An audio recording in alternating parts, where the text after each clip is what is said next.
Kementerian Luar Negeri Iran dengan tegas menolak seruan negara-negara Barat agar pihak Iran dapat menahan diri dalam melancarkan serangan balasan terhadap Israel.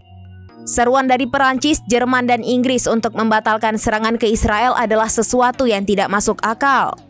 Tidak hanya itu, Kanani menilai ketiga negara Barat tersebut terlalu ikut campur dengan ketegangan yang terjadi antara Iran dan Israel.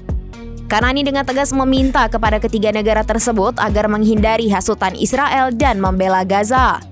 Sebelumnya, para pemimpin Perancis, Jerman, dan Inggris mengeluarkan pernyataan pada hari Senin 12 Agustus 2024. Dalam pernyataan tersebut, mereka mendesak Iran untuk tidak melanjutkan rencana serangan ke Israel. Menurut negara-negara tersebut, apabila Iran melancarkan serangan ke Israel, maka akan meningkatkan ketegangan di Timur Tengah. Tidak sampai di situ, Scholz dan Perdana Menteri Inggris Keir Starmer juga melakukan panggilan telepon dengan Presiden Iran Masoud Pezeshkian. Scholz meminta untuk tidak melanjutkan serangan ke Israel. Menurutnya, apabila perang masih terjadi, maka tidak ada satu pihak pun yang merasa diuntungkan.